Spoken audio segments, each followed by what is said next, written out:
Chip, first of all, thank you very much for being here today. It's a real pleasure, and it's always an honor to be around you. And well, right back at you. It's great to be in Alberta. It's great to be with friends I've seen over the years, and you're one of them. Thank you.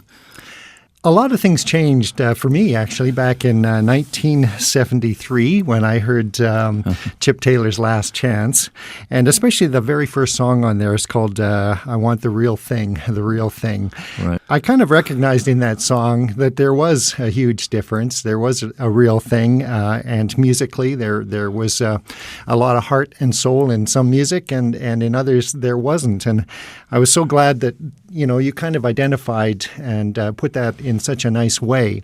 I'm just wondering, in your past, was there kind of a time when you started to recognize the difference? Yeah, that's a good question. First of all, in my family household, which is the Voigt family, my given name was James Wesley Voigt, and I'm the brother of Barry Voigt, who invented the formula that predicts when volcanoes will erupt, and John, the famous actor and a wonderful guy, both great guys. But in growing up in that period of time, I was the one in the family that loved music, but I didn't really know. Dad used to play things like Bing Crosby and the Ink Spots around the house and the stuff like that, and I liked that. I knew I liked it.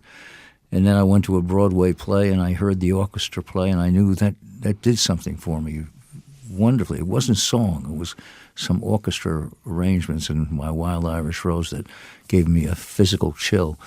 And shortly after that, my dad let me stay up and listen to the radio, and I guess I was around 8 years old, and I heard Wheeling, West Virginia, and I heard the sadness of the country music, and I knew that was the difference that I wanted. I wanted to hear that stuff all the time, and the other stuff that I was hearing on the radio became fluffy kind of stuff that I didn't want to hear. And then I wanted to hear the blues records down south and stuff like that. So in our part of the world, they weren't playing that, and I knew I was driven to hear that stuff. Well, obviously, you made your mark in country music very early with so many great songs and so many great covers. Being based out of New York, probably being close to the Brill building scene, was there a lot of crossover to the rhythm and blues world within that building, for example, and within the publishers there? That's a good question, yeah. What the deal was, I was part of the Brill building scene. Brill building scene really mainly were two buildings, the Brill building on 1619 Broadway and 1650 Broadway, which was Brill building was kind of a pretty building and housed some of the old-time show publishers and some new ones.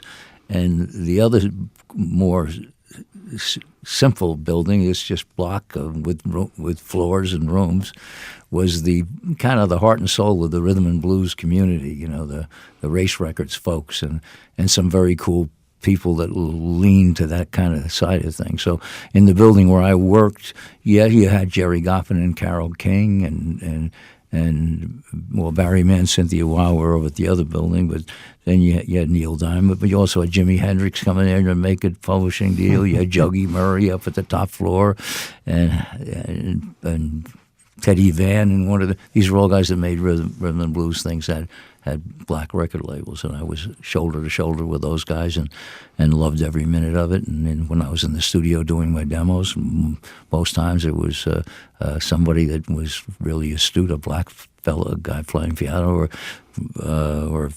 or guitar or something like that. So that was an integrated thing, and it was a wonderful thing for me to be there. Could you describe the working environment that was part of your office in the Brill building? Yeah. Well, I kind of had a wonderful situation, Holger. At that period of time, first of all, I was so blessed to be in the business. I was a golf pro before, when Dad was a golf pro, and I wanted desperately to be in the music business, so I was on King Records, making records and not selling any records. King Records, that was the old black division in New York. They had signed me, and because I wasn't making any money, I decided to give a chance to sell my songs. And somehow, and to sell your songs, you had to make an appointment to get to see a publisher, and I kind of forced my way in there. And the first song I got published, the guy gave me a $30 check as an advance against royalties, and I said, "Oh, this is the business for me." And I was writing mostly country things, and then a publishing company said, "Okay, don't go all over the place and get your things. You stay with us. This is CBS's new publishing company. We want you to be a staff writer. And it was in 1650 Broadway. And so every morning I would go there. I also was a gambler, and I loved to play the horses. I was good at that. I wasn't good at it when I first started. I don't want to make anybody think that you just get good at that. I studied, and I got good. So my day was to come in there on the train, have my guitar, go to my writing space, which had a piano and a telephone, and I just take out my guitar and fool around, and I'd usually make 2 bets before I just started my work at that, and check with that later, and it was a great period of time. It was that period of time I was just coming out of Eddie Arnold recording one of my songs, and Willie Nelson, and the Brown family, and all these country folks recording me, and I was comfortable and starting to write some other than country things, and it was some life. It was. So at the end of the day, were you expecting, or did you expect yourself to write a song and turn it in? Was that the nice thing was when I was selling my songs, I had to have a song prepared to sell for the $30 advance or whatever I got. When I was signed to the staff as a staff writer, the deal is that they made it very small. They said, you'll just write everything you do write for us, and the minimum we'll put down in the contract is 12 songs a year, so you could write whatever you want. But so there wasn't any minimum I had to write, and many of the writers back in those publishing companies, they were part of that thing where they would try to fit a song to the artist that was coming up for a session. And I asked my publisher folks, I asked them if they would not tell me that. I didn't want to try to write a song to fit Bobby V's next single or something like that. But other people were very good at that. Jerry Goff and Carole King, those folks were terrific at that. But usually every day I would be coming up with something that I liked, and something felt good, and I had total control as to how I demoed it. They had a budget, I could do what I wanted, and so it was a nice thing, and nice people floating around. Like Al Gorgoni was my first guitar player that played with me on the country things, and we became friends and have been friends all these years. Billy Vera floated around and got to know Billy, and well, I knew him before he even got in April Blackwood Music. That's the company we worked for. But and just shoulder to shoulder with wonderfully talented people, and some of it you end up doing some things with them, and it was great. And the scene around there, a lot of famous recording studios within walking distance, I believe? Yeah, well, at first I should say that when this was happening, the Brill Building, this was total anarchy in the business. The business wasn't like, it was like all of a sudden this popped up. It was when all the prejudice was stopping this music from being played, when all of a sudden in 1955 and 56, and when Blackboard Jungle, the movie, came out and used Rock Around the Clock as its theme songs, and all the white people had to watch all the people and all the white heads of the record companies and heads of radio stations had to see this energy happening. It was just like taking down the wall in Russia. And that's what happened. And so when we were in the Brill Building era, meant a bunch of revolutionaries taking over the business. So it was really fun. And the studios were right around there. The studio right down below me was, I forget what it was called, where I made my first demos, and then where I made the demo of Wild Thing and the demo of so many of my hits is the little studio no bigger than this room called Dick Charles Recording Studios. And that was just a block and a half away, and Associated was another block away. And I made I Can't Grow Peaches on a Cherry Tree with Al Gorgoni there, which became a hit for us as singers. And so we were floating around and in good spirits. People there were great. And probably restaurants and bars within the vicinity where everybody kind of would gather, and you'd probably have a group of people there? Yeah, kind of. Now, I can't say that I gathered that much because I didn't stay after hours. I went right back up to Westchester on the train. I was just married at the time, and I went back up to be with my wife and didn't hang out so much. But yes, there were restaurants around, and there were McGinnis's and a couple of other places where previous to rock and roll, some of the astute publishers would hang out with bookies and racetrack folks, and that was a thing that continued into the rock and roll era. There were racetrack bookies hanging around and stuff like that. A good time. There was a wonderful R&B scene in the '60s that you were very much a part of as far as a songwriter, and some just great artists like Walter Jackson, Garnet Mims, Barbara Lewis, all people that were great singers and very distinctive, and you wrote hit songs for them. That was a blessing for me, because when I first got into the business, I got in as a country writer, and that was the first and foremost love. But the influence of the blues records from down south was strong in me, and so my writing started to go other than country, and anything I did had some of that in it and some of the blues in it. So even if I wrote a rock and roll hit like I Can't Let Go or Angel of the Morning or Wild Thing, there was some blues in that and some country in that. And so I was very glad when all of a sudden some blues artists, R&B, then they were, first it was the Race Records guys, and then they started calling it R&B. And so when some of those folks started to pick up on my songs and record them, it was a blessing for me, because when I heard Walter Jackson said my song Welcome Home was the most soulful song he ever recorded, that meant so much to me, more than anything at the time. I loved him as a singer and a character, so he had 2 hits with my songs.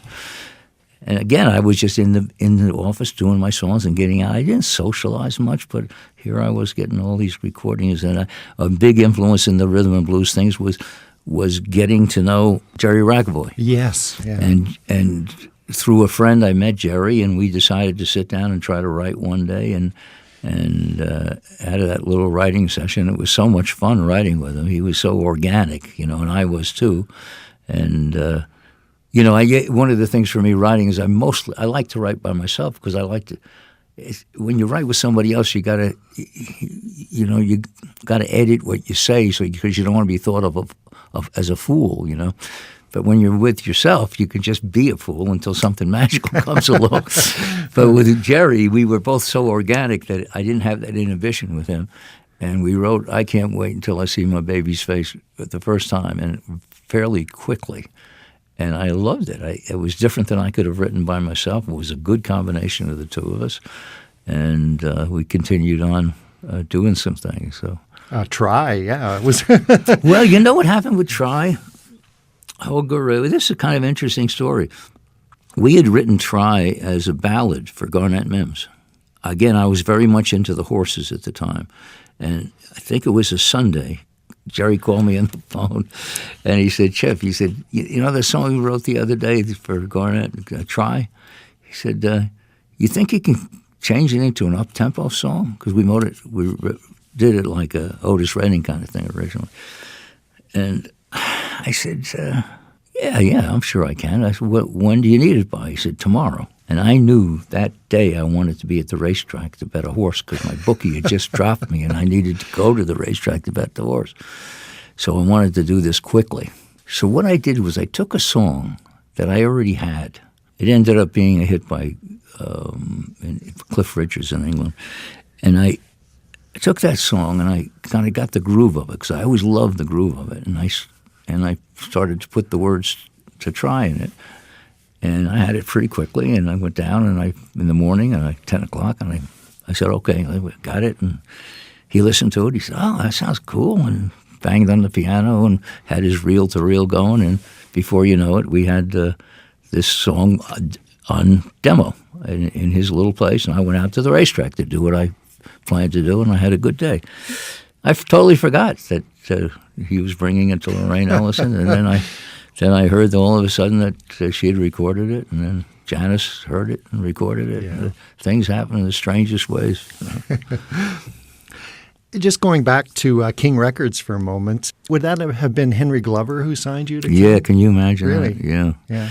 And I give a lot of credit to, you as you look back in your life, if it weren't for certain people, helping you in some way, you wouldn't be where you are. And one person I would single out was my guitar player in the band I had. Was called Wes Voigt. I was Wes Voigt back then, and the Town and Country Brothers. And Greg Guardiak, who turned out to be, he had later on played the East Coast shows for Tammy Wynette. He was not a brilliant technician, a guitar player, but a soulful guy. When we sent our demos out, we recorded demos to get record deals, and we sent them out, and we got typical responses, Holger. You know, we got responses, thank you, but no thank you. We sent pictures in the demos. And instead of taking that, which I might have, Greg just wouldn't take it. He took the demos and walked the streets of New York and knocked on record company doors. And he walked to King Records, standing and talking to the secretary, and the door was open, and Henry Glover saw him. And now Greg was a soulful, honest, wonderful fellow. And there must have been something that Henry saw in Greg. He said, son, that's okay, Mary. Son, come on in here. Show me what you have. Within seconds, he listened to a thing I wrote called Faded Blue, a little demo of that. He called me on the phone. He said, son, you're on King Records as of today. And that was the way it was. And the point of that is you have Greg not done it in a different way, by not trying to advance yourself in the typical path, because you're going to meet somebody who's going to stop you along that path. What you got to do is kind of get in the bushes, go around the back, come in through the back door, do something like that if you really want it. That would be my advice. And I learned from him. When I sold my songs, I didn't take no for an answer either. And so it was a good lesson, a wonderful fellow, and I learned from him. Well, obviously, Henry Glover and King Records recognized something in you as well. You were, I believe, at the time, the only white artist on the label, with right. Little Willie John and James Brown and yeah. So many incredible artists. It was really one of the things that was kind of sad about it is that Henry was a man of his own mind, but he did have a boss, Sid Nathan, and Sid Nathan had a daughter. And Sid and his daughter, I think, kind of influenced Sid that they wanted me to be a big star. They wanted me to be their great white hope. And so Henry was told by Sid to leave no stone unturned for the guy, and because Henry signed the band and he loved the little demos. But then he had a meeting with us. He said, "Look, I've been asked to make sure that I don't leave any stone unturned. So I think we're gonna, if it's okay with you, we're gonna augment the band with the players from town." So we had these great players, Mickey Baker, and Panama Francis playing on the sessions. Now it was wonderful in that way. And my partner, Greg and Teddy, the drummer, they were good about it. They, as long as they were at the sessions, they felt okay. But the truth is that I think we'd have been better doing it the way we did it. The garage thing that we had, I think, was important. But it was wonderful to be in the studio with Mickey Baker in Panama. But I just didn't sell any records. That's the bottom line. I probably wouldn't have with my little garage band either. Chip, I hope you don't mind going back and talking about Wild Thing and Sure. How that transpired, kind of the history of how that evolved, because it's been such an important song for so many people. Well, here I was. I was in that space where I was able to come to work every day and make my couple of bets and sit there as comfortable as anything, just with my guitar. I didn't talk to many people. I just wrote my songs and demoed them. And one day I got a phone call from a producer, record executive named Jerry Granahan. And Jerry said to me, "Look, Chip," he said, I hear that you're writing some very good, I know you're writing some country songs, but I hear you're writing some good rock and roll songs. And I've got a band that I have to record in a couple of days. And I tell you the truth, I don't like all the songs, and I'd like to get a fresh one. Do you think you have something you can send me over? Well, I never met the guy, but I knew of him, and he had a nice reputation. I said, "Jerry, geez, that's so nice of you to call me. Let me just see if I can write something for you today." So I put the phone down, and I just, right away, I think it was 12:30 or 1 o'clock, and I was feeling so good about somebody asking me, and I was just looking out the window and banging away on these chords, and it just came right away. Just this little thing to spark from the phone call to my strum to feeling good and looking at a pretty girl out the window, and there came Wild Thing, and I had a demo scheduled that day at 5 o'clock to do a country song. The country song I knew backwards and forwards, but I was afraid because I didn't read or write a note of music, and there were no tape recorders to save things back in those days. I was afraid. I didn't have a reel-to-reel in my office, so I was afraid I'd forget it. And I knew the country song, so I decided to, even though Wild Thing wasn't quite finished, I had a chorus, and I knew I wanted to stop and say something, but I didn't know what I was going to say. I decided I'd just do that demo at the studio. The studio I did it at was Dick Charles' studio, where Carole King did all her demos and recorded Little Eva's Locomotion and all those things. And I called my engineer, Ron Johnson was his name, and I said, Ron, I'm on the way over. As soon as I get there, have my stool set up and microphone ready, and when I sit down, Ron, turn the lights out. I don't want anybody seeing me sing this thing. And so I went over there, and the lights went out, and I sang Wild Thing, and I just let it go on, and stopped and said things, and stopped and said things. Then listened back, and I said, I kind of like this. Let's edit here and edit there, and we went in the back room and edited, and came out and listened to it. It was 3 minutes and 20 seconds or something. I said, Now I went outside, and I started banging on things on the floor to get some little feeling, and we had a board there where I stomped on with my feet, and that sounded good. And Ron started playing this thing with his hands like you have a blade of grass in it. He was just doing it as the track went by, and I sounded like an ocarina. I said, I like that. Hey, Ron, let me hum you something. And in this part, I hummed him a little melody, and he did as close as he could get to that melody, and that was Wild Thing, just this little sounding like an ocarina solo in it. And then that record went to the Trogs. The other guy recorded it, Jerry Granahan recorded it, but he recorded it he didn't keep that same cool little Wild Thing groove. He did a typical kind of blues record, which was a nice little record. But the Trogs did it exactly like the demo. And then Jimi Hendrix heard the Trogs record and loved the Trogs record. And so I was blessed to have the spirit of Wild Thing straight from my guitar from that little session came out in the Trogs record, and then came out in Jimmy's record. So somebody asked me the other day, is there one definitive version of any of your songs that you would say, yes, that's the one? I would say it would be some combination of the Trogs and Jimi Hendrix, because they recorded it in the same exact spirit. When you think about the number of British hits that were actually derived in the States, you were obviously very well aware of that, because the Hollies and so many other bands were recording your material. But so much of that great material that were perceived as British invasion hits, of course, were coming right out of Brill Building and the other building, right?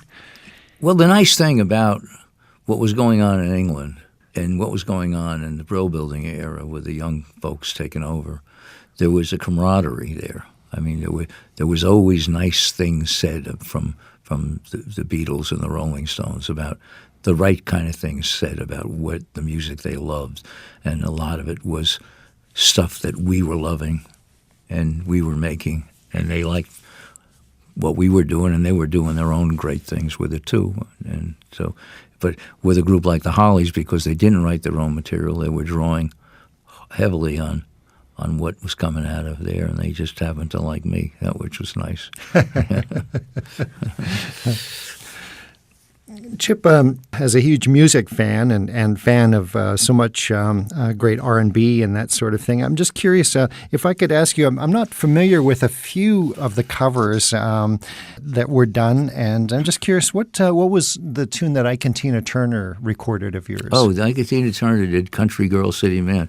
And that's the song I wrote with Ted Darrow, a fellow that was in my little group on King Records. He was the drummer. He turned out to be a wonderful writer in his own right. He wrote She Cried, and then he wrote a couple other things with me. And we wrote a song called Tommy that Dusty Springfield recorded. And we wrote this thing for Billy Vera and Judy Clay, Country Girl, City Man. And I remember I wrote this kind of horn part for it that was like a signature horn part. And I'm not very musical, but I knew when it sounded cool when a kind of chord went against a note in a funny way, but sounded good. and the song, the horn part went like dong, dong, dong, dong, dong, dong, dong, dong, dong, dong, dong. Don't, like that. When the chord changes, just say doing the same thing. It was cool. And it was coolest song. I was born in New York City. You were born in Georgia. Girl, you're looking kind of pretty. Oh, don't you think we ought to get to know each other better? Take the time to find out why we can. Got to be some soul between a country girl and a city man. We could find it's groovy just across that line. And it was a cool song. And so one day after Billy and Judy, we had a big hit with Storybook Children with Billy. I produced the records and wrote Storybook Children with Billy, and that was a big hit. And then Country Girl City Man was the next one, and that was a big hit.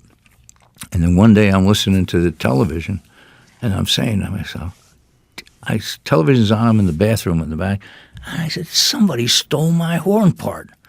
And I come walking around to hear what it was. And there was Ike and Tina Turner on television singing Country Girl City Man. So that made me feel good. And then there's a nice little clip of Andy Williams singing it with Tina Turner, Country Girl City Man. That was nice. Nina Simone recorded one of your songs. What was that? Angel of the Morning. Oh, she did? Yeah. Great.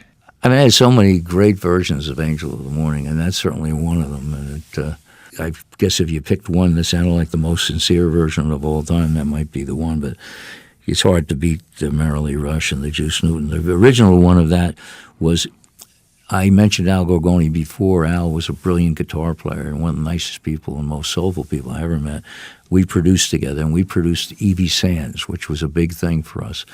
And one of the first things we produced was the original version of Angel of the Morning, which is an unbelievable version. And it was such a hard luck thing for Evie because the company went bankrupt the week the record was shipped. So it went number one every place, but they had a bankrupt, the 5 or 6 markets that would still play it went number one, but there were no records to be sold. So after the 10,000 stock was gone, that was the end of it. And so Chips Moman and Tommy Cogbill asked if it was okay if they recorded it with Merrily Rush. And so Merrily had the big hit with it, and a wonderful record they produced with her. But Evie's was the first, and close to me, that one. Chip, I won't take up too much more of your time, but I'm just curious, when you did the Last Chance record, which was such an important record for me and a lot of my friends, songwriters. It's so nice to hear. that were around back then. And I remember reading that you did 2 albums for Warner's, but you didn't really perform very much because you wanted to maintain your life as a gambler, a professional gambler. Well, Warner Brothers sent us out on a nice tour for Last Chance. The thing with Last Chance was they signed me from, I had made the album Gasoline, which was kind of a rock pop record with a little country influence, but more rock pop, and that's why they signed me from that record. And I didn't tell them what I was doing. I locked myself in Framingham, Mass., and I gave them this country album, Last Chance. And I remember when they sat around the board in California and heard it, and had my engineer, we played it, and they listened to the entire album, and then finally one of the heads of marketing got up and said, I think I can speak for the whole company here, Chip. That's a wonderful record, but that's a country record, and we don't have a country division at this label. So they scurried together and tried to get something together for me, and they put me on tour and put up a little country division as quick as they could.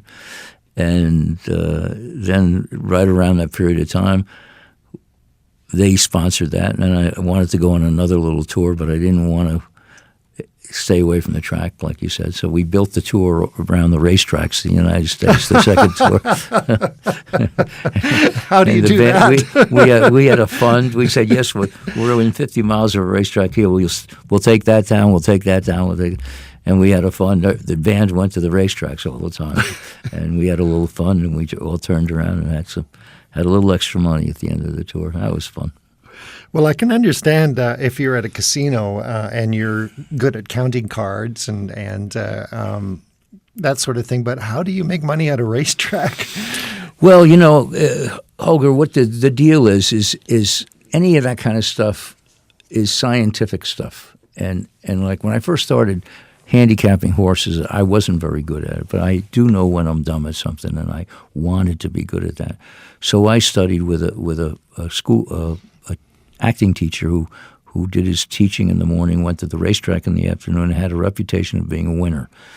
And I got somebody who know him and asked him if I could just sit with him, and I did. I sat with him for 3 or 4 months at the racetrack, learned everything he could teach me, and I did my own theories, and I developed stuff like amazing things. Scientific stuff. It's like fractional intervals, track bias, wind velocity, all sorts of different things that people don't think matter, but they really matter. And I was extraordinarily good at it, and so I could make money when I was writing my songs. I had a very high success rate at gambling, and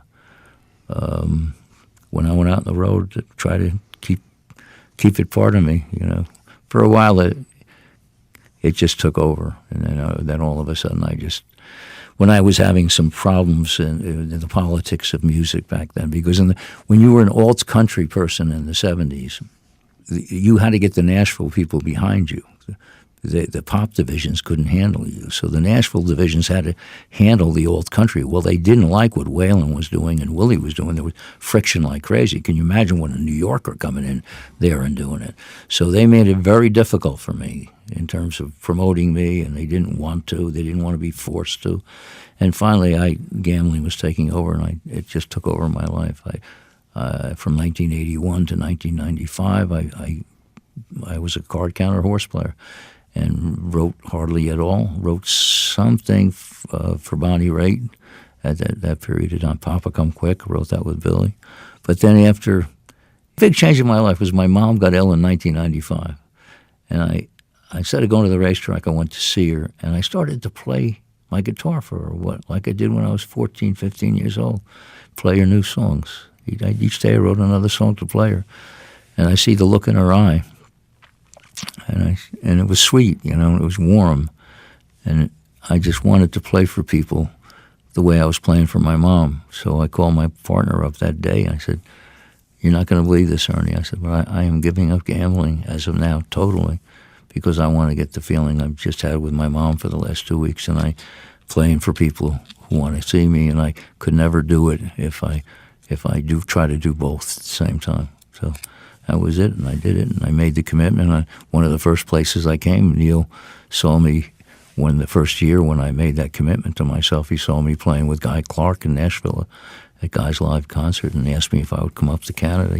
Neil promoted Last Chance back in the day. He thought I died, and he said, "Would you come here to Alberta?" So I did. It was one of the first places I came. I've been coming back ever since. And making so many great records, thanks. And writing so many more great tunes, Chip. So thank you, Holger. Thank you very much for that. Oh, Holger, it's just a blessing to be in the business, because I'm always guided by the spirit of not success, but I'm guided by the spirit of that chill that makes you feel like you're in some kind of special place, and you want to grab it and hold it, and so you always can wake up in the morning and look for. Like the chill I had when I first heard country music, the chill I had when I first heard the orchestra play in my Wild Irish Rose, the chill I had when I started said the first lines to Angel of the Morning, and with the melody included, and such a chill all over my body. So now to think that I can wake up in the morning and look for more of that and try to see if some of that's floating around, and it's such a nice thing, not to sit there and say, "Oh, I have to write this about this." I just get up and just try to play the ones that I like, that I have, that are new to me, and then see if something else is floating around the corner. Ooh, grab that. If I might be at a bar, and as my bartender told me the other day, he says, "Chip," he says, "every so often I see you just run outside the bar."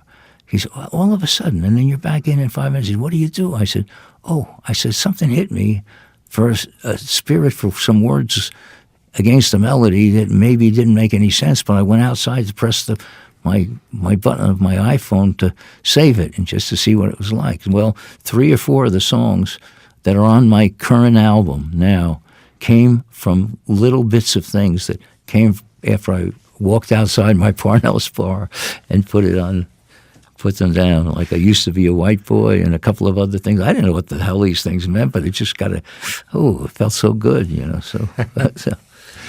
And would you get that chill when you first heard a song covered by somebody that you respected? Where would you have heard some of those covers first? Well, the first time I heard a cover, the Wild Thing, was in a swimming pool in Westchester County. I hadn't heard the record, and somebody said they were going to play this new sensational record, #1 record in England or something. It was coming on, and I was in the pool, and all of a sudden they started playing it. So that was unbelievable. That felt so good. But, most of those things, I can't say it's the same chill as writing the song, that feeling, but close to it. When you hear what you consider a great version of your song. When I heard Dusty Springfield sing anything of mine, I got that chill. There was so much soul going on in Dusty and such an attachment to her, to my music. When she sang Welcome Home, it was just gorgeous. And I would get the chill. When I heard Evie's record of Angel and heard it coming back in the studio, oh, yeah. Chills guided me through that, and that was a big time. When I heard Jimi Hendrix, I fell on the floor. I watched the Monterey Festival, and I kind of hid in the studio, but it was good. Thank you very much, Chip. Thanks, I really appreciate it. Yeah.